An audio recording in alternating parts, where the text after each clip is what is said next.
The Battle of Clontarf in 1014 is one of the most famous events in all of Irish history, where the High King of Ireland, Brian Boru, or Brian Boru, defeated both opposing Irish leaders and Viking invaders in a day-long battle on the shores of Dublin.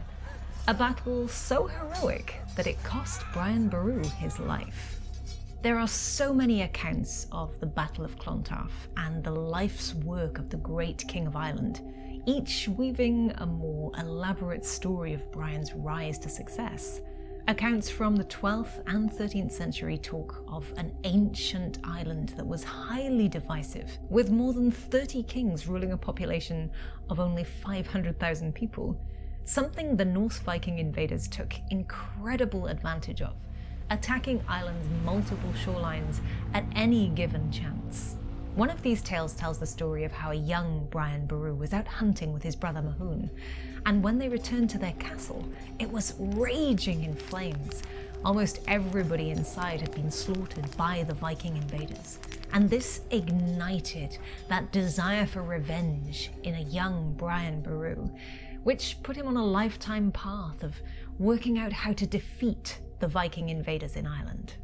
Throughout his long and dedicated life, Brian was victorious in many important battles, and by 1014, where we get to the Battle of Clontarf, Brian was an aging man. At 73, he was nearing the title of the sole king and ruler in the country, and almost all of the other kings of Ireland had submitted by this point.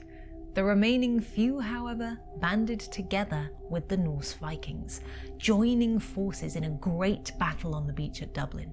Brian Boru took his sons, his troops, his allies, and launched one final attack on both the Irish opposition and the Viking invaders on the shore front at Dublin.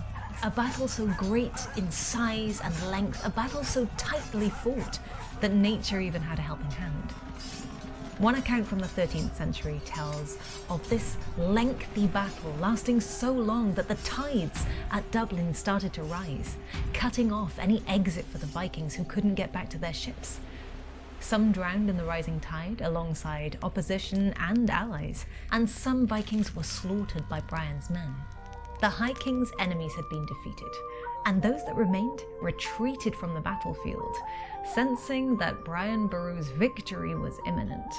Victorious, Brian Boru returned to his tent, and is said to have prayed, possibly for the souls of the lives that were lost, but also for the fantastic success of the day. One small group of Vikings, however, led by a commander Brodar, were retreating from the battlefield and spotted Brian Boru in his tent.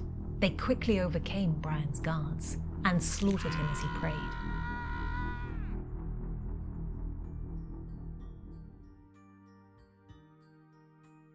The beautiful tune you can hear in the background is Brian Boru's March, likely dating back to 1014.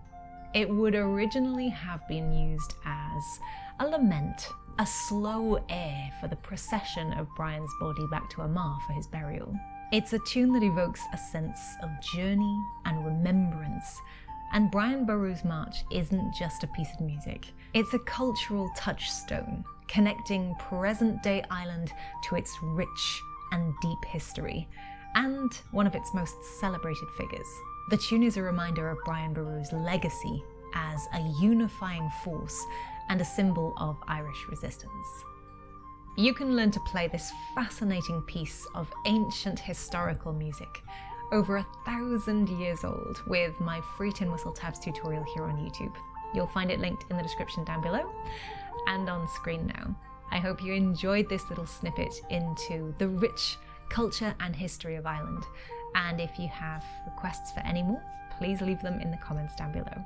Happy whistling!